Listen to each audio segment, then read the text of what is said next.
네, 오늘 설교 본문인 창세기 49장 8에서 12절을 낭독하도록 하겠습니다. 창세기 49장 8에서 12절을 통해 유다와 또 그의 후손에게 있을 하나님의 뜻이 무엇인지, 또 그를 통해 우리가 무엇을 바라보게 되는지를 함께 살펴보도록 하겠습니다. 성경 창세기 49장 8에서 12절 낭독하겠습니다.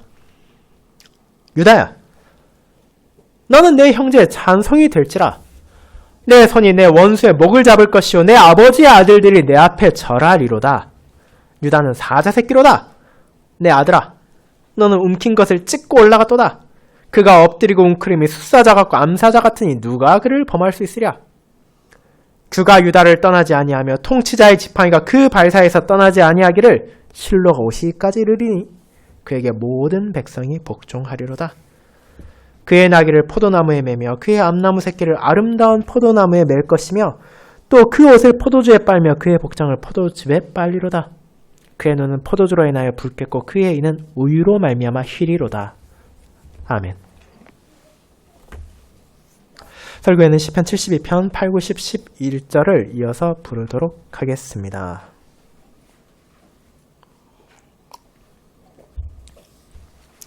사랑하는 주 예수 그리스도 안에 있는 형제 자매님들, 저와 여러분을 포함하여 많은 사람들이 종종 하게 되는 착각이 하나 있습니다. 어떤 대상의 이름을 자주 듣고 주변에서 그에 대해 말하는 것을 계속해서 접하게 될 때 나도 모르게 어느샌가 그 사람 혹은 그 물체에 대해 친근감을 느끼고 잘 알게 된다고 생각하는 것입니다. 그리고 그에 대한 화제가 나올 때 나도 모르게 나도 잘 안다고 말하게 되지만 정작 그것에 대해 설명해달라는 부탁을 받게 되면 내가 그것에 대해 어떻게 말해야 할지 모르게 되는 경우가 있습니다. 실제로 그런 경우에 우리는 그 대상을 정말로 잘 아는 것이 아니라 그저 피상적으로만 알고 있는 것, 그저 많이 들었을 뿐에 불과합니다. 그와 같은 상황이 신작에도 종종 찾아올 때가 있습니다.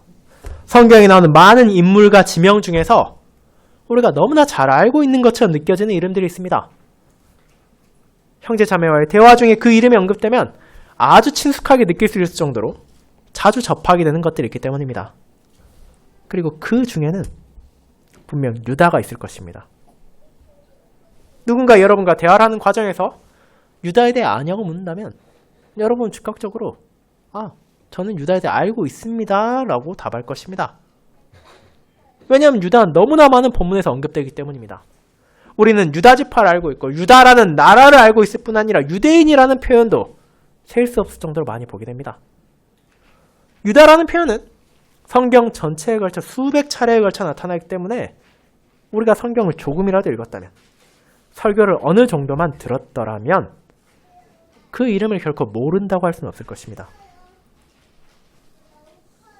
하지만 정작 여러분이 유다에 대해 설명할 수 있습니까? 어쩌면 유다가 야곱의 많은 아들 중에 한 명, 그리고 요셉의 형제라는 것 정도는 기억할 수 있겠지만 더 나아가 어쩌면 그 후손의 왕권이 약속되었다는 것을 말할 수도 있겠지만 그 안에 담긴 더 깊은 의미는 우리가 종종 간과하고 있었으며 알지 못한 경우가 많습니다.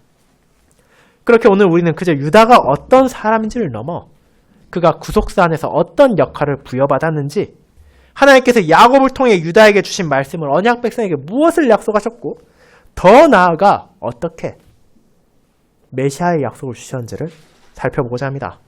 저는 이를 언약 백성을 위한 영광의 왕을 약속하신 하나님이라는 제목으로 설교하며 유다에게 주어지는 이스라엘의 만왕에 담긴 의미가 무엇인지와 그를 통해 어떻게 우리가 부족한 유다가 가리키는 온전하신 그리스도를 바라볼 수 있는지를 고백하도록 하겠습니다. 이를 첫 번째, 언약 백성의 찬송을 받게 될 왕의 약속. 두 번째, 언약 백성을 통치하며 보호할 왕의 약속. 세 번째, 언약 백성에게 풍요를 베풀 왕의 약속으로 나누어 알아보도록 하겠습니다. 먼저 첫 번째, 언약 백성의 찬송을 받게 될 왕의 약속을 생각해 보겠습니다. 형제자매 여러분, 오늘 우리가 읽은 창세기 49장은 어떤 성격을 가지고 있습니까? 이는 야곱이 자신의 삶의 끝을 앞두고 그의 자녀들을 향해 남긴 유언의 배경을 지니고 있습니다. 형을 속이고 아버지를 속였으며 외삼촌에 의해 속임 당했고 또 자녀들 간의 분쟁이 있었고 심지어 자신의 장자가 그의 침상을 더럽히는 일까지 있었던 야곱은 분명 평안하지 못한 삶을 살았다 할 수 있을 것입니다. 그뿐 아니라 야곱은 말년에 이르러서도 대기근을 맞아 자신과 가정에 큰 어려움을 겪었고 식량을 구하기 위해 보냈던 아들들이 또 다른 문제를 가져오는 등 그 삶의 근심과 염려가 결코 끊이질 않았습니다. 하지만 마침내 하나님께서 언약 백성을 돌보기 위해 그도 그의 가족 중 누구도 상상할 수 없었던 방식으로 요셉을 준비하심으로 그는 사랑하는 아들을 만나고 애굽 고센 땅에서 마침내 안정을 찾을 수 있었습니다. 그런 야곱의 삶의 끝이 다가오고 있습니다. 그는 자신의 손자인 요셉의 아들들을 먼저 축복했고 이제 그 후에 이 창세기 49장에 아들들을 불러 모아서 그들에게 있을 일을 전한 것입니다. 자신의 아버지 이삭이 그러했듯이 하나님의 은혜 안에서 그는 한 개인으로서 한 명의 아버지로서 자녀들에게 말을 남긴 것이 아니라 하나님의 종으로서 하나님의 백성들을 향해 그분의 뜻을 선언한 것입니다. 그렇게 창세기 49장은 단순히 한 아버지가 자녀들을 걱정하고 그들의 평안과 그들의 안녕을 비는 유언이 아니라 하나님의 뜻에 따라 그들에게 어떤 일이 일어날 것이며 그 안에서 어떻게 하나님의 뜻이 언약 백성 각 지파에게 드러날 것인지를 보여주는 예언적인 성격을 띠고 있습니다. 자연히 그 안에 담겨있는 내용 또한 그의 아버지 이삭이 자신과 그의 형 에서에게 주었던 것과 유사한 성격을 가졌습니다. 이삭이 사랑하는 아들 에서에게 결코 축복이라 말할 수 없는 앞날을 전했던 것처럼 오늘 본문 전후에 나와 있는 다른 아들들을 향한 이스라엘 전언이 어떠했습니까? 그에도 결코 복과 즐거움만 담겨있지는 않았습니다. 그 안에는 그들을 향한 저주도 있었고 경고도 존재합니다. 심지어 그의 말년에 그토록 아꼈던 아들 베냐민을 향한 말조차도 여러분이 읽어보신다면 결코 달갑게 받아들이긴 어려운 것임을 깨닫게 될 것입니다. 그 이유는 분명합니다. 이 모든 것이 이스라엘이란 한 개인의 감정에 따라 전해진 것이 아니라 그 자녀들과 그들의 후손들을 향한 하나님의 뜻이 선포된 것이기 때문입니다. 그런 배경을 기억할 때 우리는 비로소 본문의 내용을 바르게 이해할 수 있습니다. 이 말은 그저 유다라는 한 아들을 향한 야곱이라는 아버지의 축복이 아니라 그를 통해 이어질 유다 지파를 향한 하나님의 약속이고 그들이 언약 백성의 구속사 안에서 어떤 역할을 하게 될 것인지를 보여줄 뿐 아니라 결국 그 지파를 통해 오게 될 메시아를 가리키고 있는 것이기 때문입니다. 그 안에 담겨있는 왕에 대한 모든 축복과 그의 소명, 그를 통해 베풀어진 은총은 유다라는 한 인물이 아니라 그가 그림자로서 가리키는 구속자를 통해 온전하게 이루어질 것입니다. 본문의 성격이 그러하다는 것을 기억하며 이제 각 구절을 살펴보도록 합시다. 야곱은 유다를 향해 이렇게 말합니다. 유다야, 너는 내 형제의 찬송이 될지라 라고 말입니다. 이 말이 어떻게 느껴지십니까? 유다의 형인 르벤과 시몬, 레위에게 전한 말과 너무 다른 것처럼 보이지 않습니까? 다른 형제들도 심지어 요셉조차도 이런 약속을 받지는 못했습니다. 그런데 유다에게 이 놀라운 약속이 주어졌습니다. 그리고 여기서는 앞서 계속해서 말씀드린 것처럼 야곱 개인의 의향에 따른 것은 아닙니다. 앞서 말씀드린 것처럼 이스라엘이라는 한 개인의 마음에 담긴 뜻을 그저 전하는 것이라면 사실 이 말은 유다가 아니라 그가 그토록 사랑했던 아내 라헬이 남긴 두 아들 요셉이나 베냐민에게 전해졌어야 했을 것이기 때문입니다. 하지만 이 영광을 받은 것은 유다입니다. 더 정확히 말하자면 그의 후손인 유다 지파이고 더 나아가 이 땅에 오실 메시아입니다. 그렇다면 그 의미를 조금 더 깊이 생각해 보도록 합시다. 누군가로부터 찬양을 받는다는 것은 무슨 의미입니까? 우리가 지난주 시편 100편을 통해 살펴보았듯이 찬양을 받는다는 것은 그 대상으로부터 존경을 받는다는 것이고 그 찬양을 받을 만한 은혜를 베풀었다는 의미를 가지고 있습니다. 아무도 자신과 전혀 상관도 없는 사람을 찬양하지 않을 것이며 그 이름을 높일 리도 없기 때문입니다. 그런데 이 구절과 아주 유사한 표현을 여러분은 실제로 그의 형제들 중 다른 한 명에서 발견할 수 있었습니다. 그것은 다름 아닌 요셉입니다. 아버지의 사랑을 받던 어린 요셉은 어느 날 어떤 꿈을 꾸었습니까?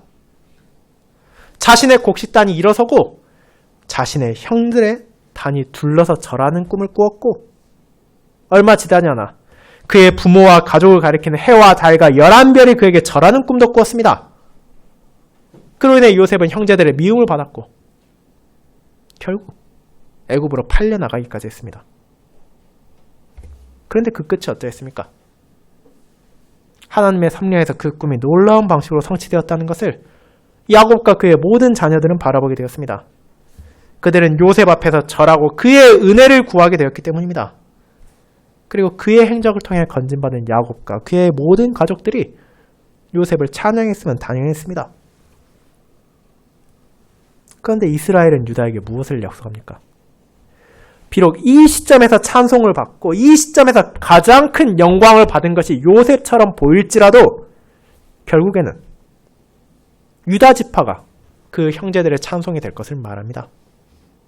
요셉의 자손들이 아니라 유다의 자손들이 언약 백성의 찬송을 받는 자, 더 나아가 이어지는 약속에서 구체화되듯이 왕의 약속을 받은 것입니다. 비록 지금 이 시점에서는 야곱도 유다도 다른 모든 형제들도 이 말씀이 어떻게 성취될 것인지 알지 못했지만 이스라엘은 다윗 왕가를 통해 하나님께서 유다를 얼마나 높이시고 어떻게 사용하시는지를 전한 것입니다. 진정 그들이 그 모든 형제들의 찬송이 될 것입니다. 그렇지만 이 유다 지파가 완벽하지 못했다는 것을 우리는 잘 알고 있습니다. 유다가 그러했듯이 그의 후손들도 부족함과 결핍이 있었습니다. 그들의 선조와 마찬가지로 죄를 지을 때도 있었고 악의 구렁텅이에서 헤어나오지 못할 때도 있었습니다. 그 모든 정황을 고려할 때 우리는 유다 지파라 하더라도 다윗 왕가를 하더라도 언제나 언약 백성의 찬송이 되지는 못했으며 심지어 그들의 원망과 불평과 불만의 대상이 되었음도 인정할 수밖에 없습니다. 그렇다면 이 말은 성취되지 않은 것입니까? 하나님께서 이스라엘을 통해 전한 말씀에 부족함이 있었습니까? 그렇지 않습니다. 그 말씀은 그 유다 지파의 후손으로 오신 예수 그리스도를 통해 온전히 이루어졌기 때문입니다. 그분께서 진정 모든 언약 백성들의 찬송이 되셨습니다. 이어서 살피게 될 그분의 사역과 헌신 은혜로 말미암아 이스라엘의 후손인 12지파만이 아니라 온 땅과 온 민족 가운데 그분의 언약 백성이 부름받았으며 그들은 시대와 장소를 막론하고 그분을 찬송합니다. 하나님께서는 자신의 독생자에게 모든 이름 위에 뛰어난 이름을 주셨으며 그 이름을 향한 찬양은 세세토록 멈추지 않을 것입니다. 그렇게 이 약속은 분명하게 지켜졌습니다. 사랑하는 형제자매 여러분, 그렇게 우리는 유다를 향한 첫 번째 약속이 어떤 방식으로 이루어진지를 보게 되었습니다. 유다는 자신의 어머니 레아가 하나님께 받은 은혜로 말미암아 그분을 찬송하며 붙인 이름을 받았습니다. 실제로 그 이름은 찬송하다, 감사를 돌리다라는 히브리어 야다에서 파생된 유다이기도 합니다. 그러나 그의 삶은, 그리고 그의 후손들의 삶은 형제들의 찬송을 받기에는 합당하지 않았습니다. 모든 언약 백성들의 찬송을 받을 자는 결국 유다가 아니라 그의 후손으로 오게 될 영광의 왕이기 때문입니다. 그분께서 구약의 약속을 성취하시고 우리의 왕으로서 이 땅에 오십니다. 그분의 통치와 그분의 보호를 경험하며 성도는 그분을 향한 찬송을 멈출 수가 없습니다. 그렇게 저와 여러분의 입에서 나와야 하는 찬송은 우리가 돌려야 되는 영광은 다른 어딘가로 향해서도 안 되면 향할 수도 없습니다. 세상의 그 어떤 존재도 심지어 우리 자신도 그것을 받기에는 합당하지 않습니다. 우리는 유다 지파에 서신 영광의 왕을 바라보며 그분께서 자기 백성에게 베푸신 은혜를 기억하고 그분을 찬양해야 합니다. 그 사실 우리는 이어지는 대지에서 함께 살펴볼 것입니다. 그것이 두 번째, 언약 백성을 통치하며 보호할 왕의 약속으로 이어집니다. 성도 여러분, 우리는 그와 같이 어떤 방식으로 유다가 형제들의 찬송이 될 것인지는 알게 되었습니다. 그렇다면 이 약속은 그 왕에 대해 어떻게 말해주고 있습니까? 이는 그의 힘과 능력, 대적자를 무너뜨리고 자기 백성을 다스리는 왕의 사역을 보여줍니다. 이스라엘은 유다를 향한 약속을 이어갑니다. 그의 손은 원수의 목을 잡을 것이고 내 형제들이 너에게 절할 것이라고 말입니다. 그와 같은 유다는 사자 새끼처럼 활력이 넘치고 그 힘으로 대적을 분쇄할 것이며 그 누구도 숫사자 같고 암사자같이 강력한 너를 범할 수 없을 것이라고 말합니다.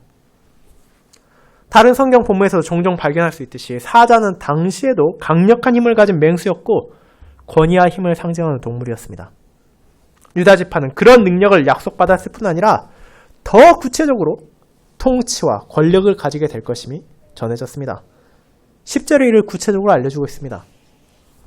그가 유다를 떠나지 아니하며 통치자의 지팡이가 그 발사에서 떠나지 아니하기를 실로가 오시기까지 이르리니 그에게 모든 백성이 복종하리로다. 여기에 나오는 규와 지팡이가 무엇입니까?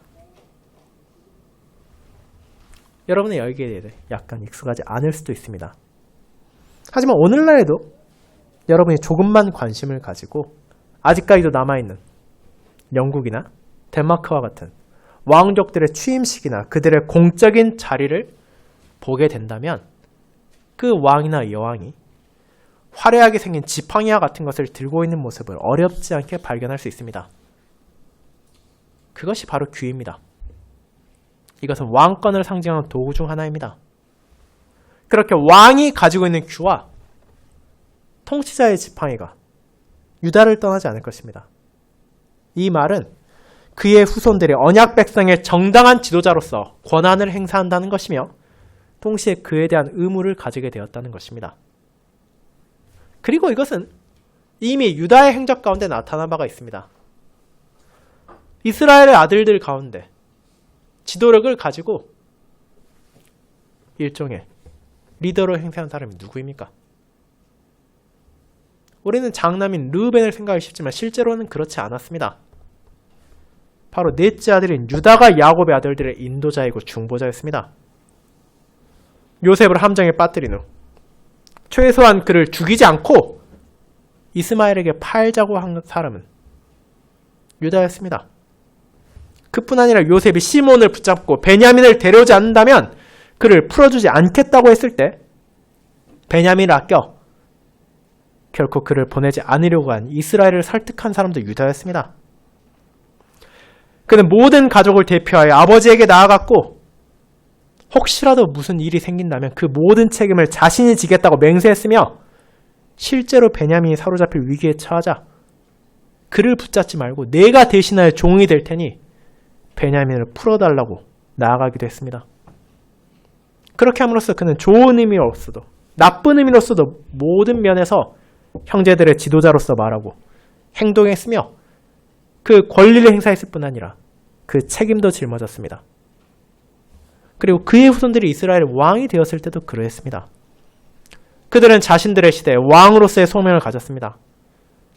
그들 중 선한 왕들은 이스라엘을 위협하는 대적들의 목을 잡았고 그들의 군대를 찢어 물리쳤으며 자신에게 복종하는 백성들을 안전하게 지키고 돌보았습니다. 하지만 모든 왕들이 그렇지 않았음을 우리는 잘 알고 있습니다.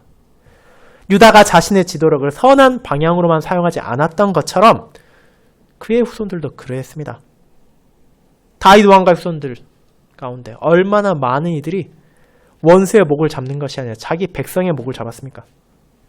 하나님을 대적하는 자들과 맞서 싸우기보다는 그들과 타협하는 자들도 있었고 진리에 순종하기보다는 강한 군대에 무릎 꿇은 이들로 적지 않았으며 하나님만을 신으로 섬기기보다는 가나안의 우상을 숭배한 자들도 많았습니다. 그렇게 그들은 자신들에게 주어진 소명을 온전히 다하지 못했으며 모든 백성의 보호자가 되기보다는 그들의 학대자가 되기도 했습니다. 그렇다면 이 약속은 어떻게 성취되었습니까? 이를 이해하기 위해서는 10절의 중간에 나온 실로가 오시기까지 이르리니라는 부분을 살펴보아야 합니다. 실제로 이 표현을 어떻게 해석해야 되는지 지금도 많은 신학자들이 논쟁을 벌이고 있기도 합니다. 그러나 그 모든 이들이 일반적으로 인정하는 것이 있습니다. 그것은 바로 유다에 주어진 왕의 규와 통치자의 지팡이가 영원한 것이 아니라 그의 적법한 주인이 올 때까지 맡겨진 것, 한정된 기간 동안 주어진 것이라는 사실입니다. 그렇게 많은 이들은 이 부분을 그에게 속한 것을 가지러 오시기까지라고 해석합니다.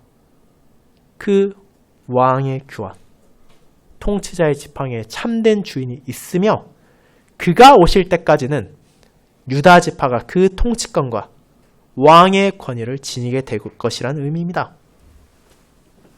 그리고 우리는 그 주인이 누구인지를 알고 있습니다.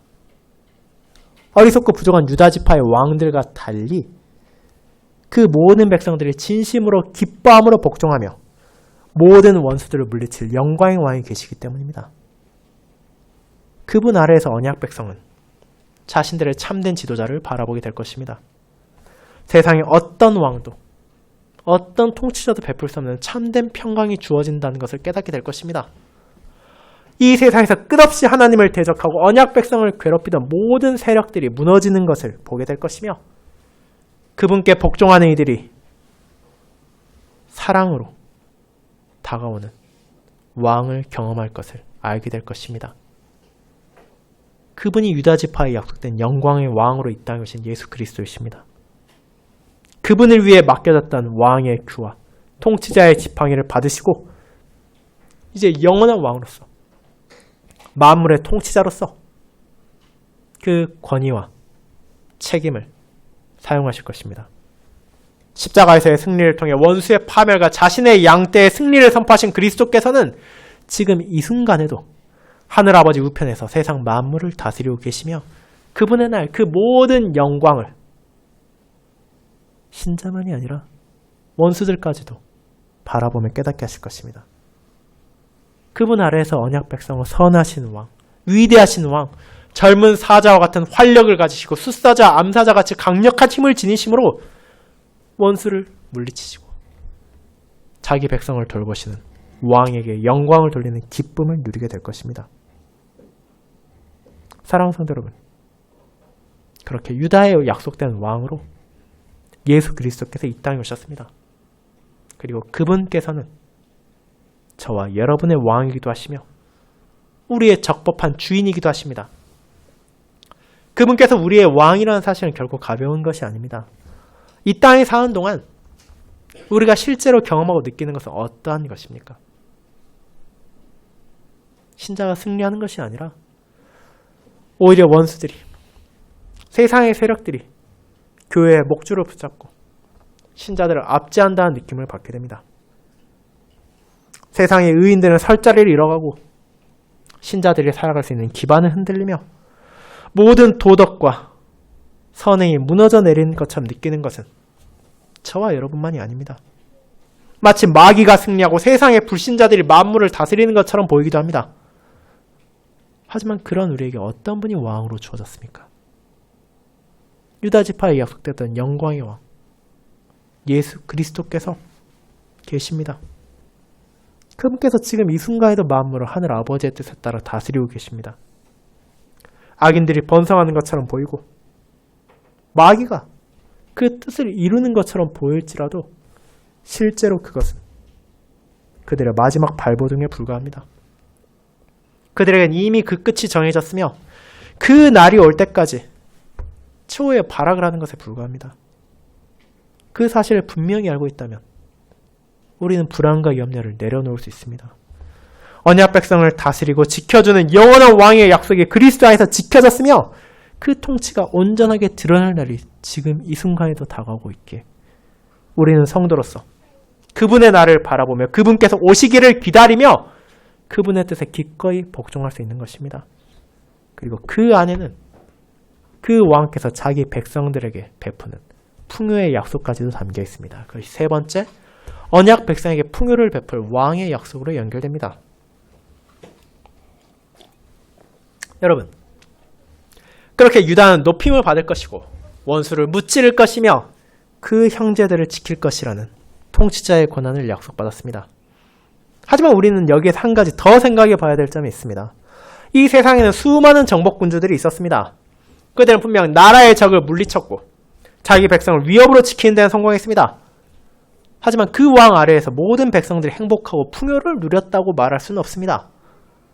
오히려 끝없는 전쟁으로 인해 그 백성들이 괴로워하고 착취와 징용으로 인해 비참하게 살다 죽은 이들도 결코 적지 않습니다.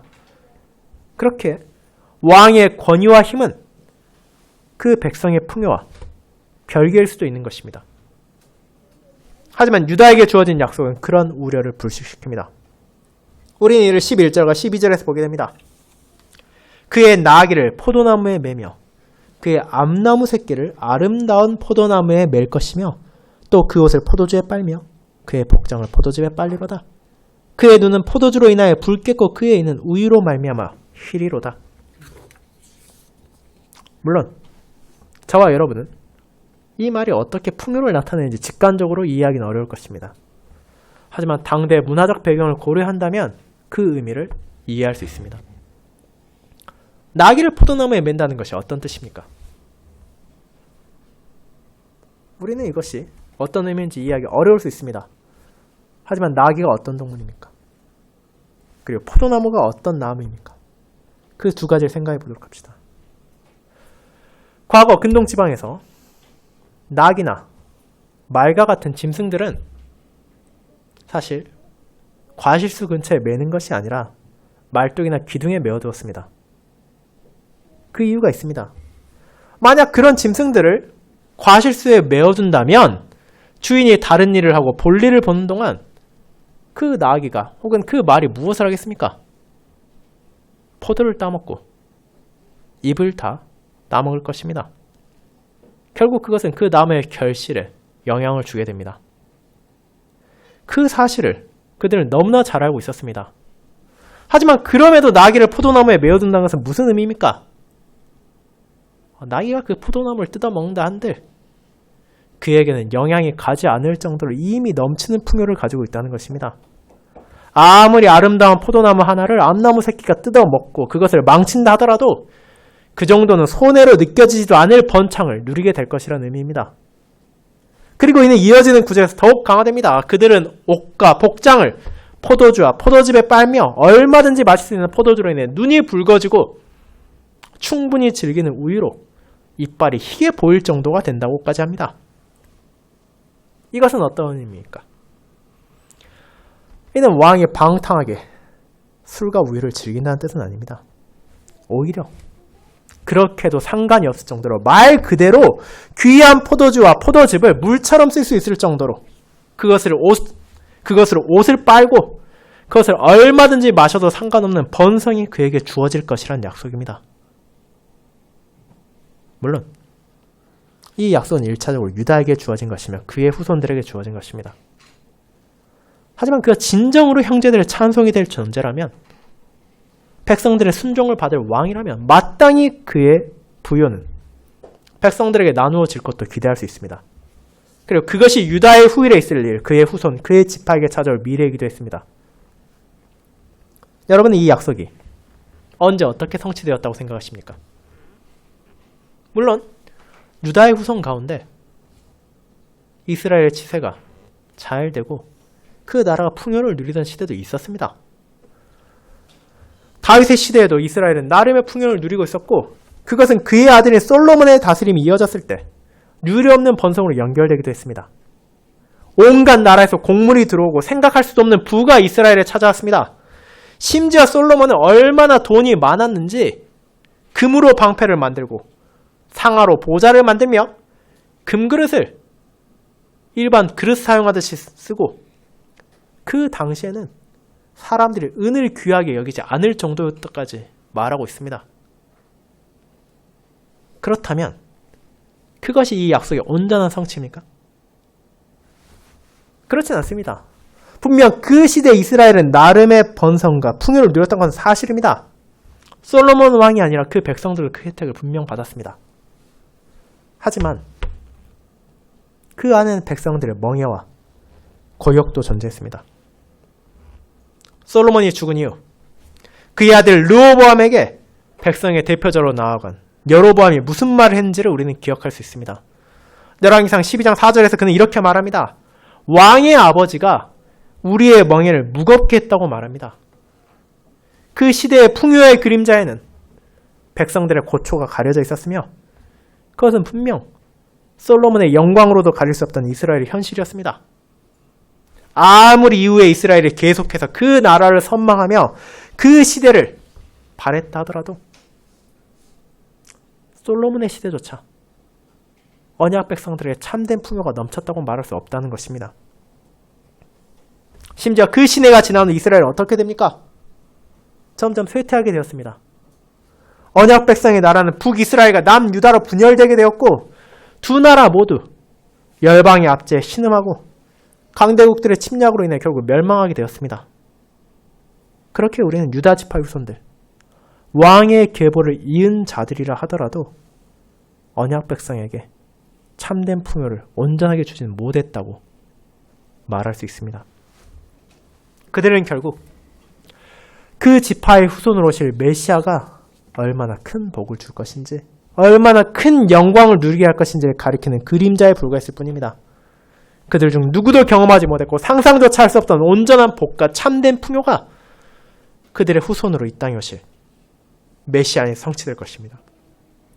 그렇게 언약 백성은 이 약속을 바라보며 하나님의 신실하심을 믿으며 그 영광의 왕이 오실 날을 바라보고 인내했습니다.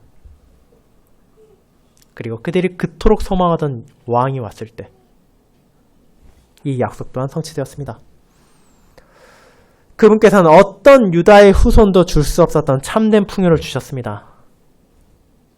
한번 마시고 즐기고 사라져버리는 포도주와 즙이 아니라 그들의 생명의 갈증에서 벗어나게 줄 생명의 강을 그들 안에 흐르게 하셨고 일시적인 허기와 일시적인 굶주림을 달래줄 세상의 떡이 아니라 영원히 굶주리지 않게 할 생명의 떡을 주셨으며 그 누구도 빼앗을 수 없는 참된 보화, 그들에게 흔들리지 않는 영원한 평강과 기쁨의 즐거움을 주셨기 때문입니다. 그 영광의 왕께서 이 모든 것을 값없이 그 백성에게 베푸셨기에 그들은 그에게 모든 영광을 돌리고 그분을 찬송할 뿐이었습니다. 그리고 그렇게 우리는 이 모든 약속들이 결국은 유다라는 한 개인을 넘어서 유다 지파라는 한 족속을 넘어서 궁극적으로 메시아를 가리킨다는 것을, 오실 그리스도를 가리킨다는 것을 바라보게 됩니다. 그렇게 구약의 모든 말씀이 자신을 가리킨다 말씀하셨던 것처럼 이 안에도 예수 그리스도에 대한 진리가 풍성하게 담겨 있습니다.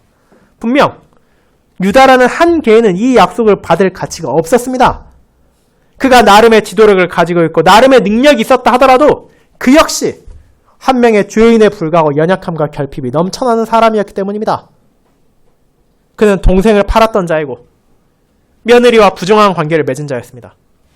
하지만 그런 유다의 계보 가운데 종의 육체를 취하길 피하지 않으신 그리스도께서 오셨습니다. 그분께서 언약 백성에게 주어진 영원한 왕의 실체를 밝히 드러내셨습니다. 그 어떤 그림자도 온전하게 드러낼 수 없던 그분의 영광과 그분의 능력과 그분의 자비가 그리스도 안에서 보여졌습니다. 그리고 우리는 그분의 백성으로서 이제 한없는 기쁨을 누립니다. 그분께서 나의 왕이시기에, 내가 그분의 백성이기에 우리는 그 모든 평안과 풍요를 한없이 누리며 그것이 온전해질 영광의 날이 다가오고 있다는 소망을 가집니다. 이 모든 것을 알게 되었기에 우리는 그날이 오기까지 우리의 왕을 찬양할 수 있습니다. 그리고 그날 이후에도 우리의 찬송은 더 크게 이 세상을 가득 채울 것입니다. 그것이 바로 영광의 왕을 약속받았고 그 영광의 왕을 가지게 된 신자의 즐거움입니다. 이 기쁨의 찬송이 연말을 맞은 여러분의 입에서도 멈추지 않으며 이 왕에게 함께 전심으로 복종하고 그분만을 기다리며 또 한 해를 신실히 마무리하고 또 다가오는 한 해를 기쁨으로 맞이할 수 있기를 소망합니다. 아멘.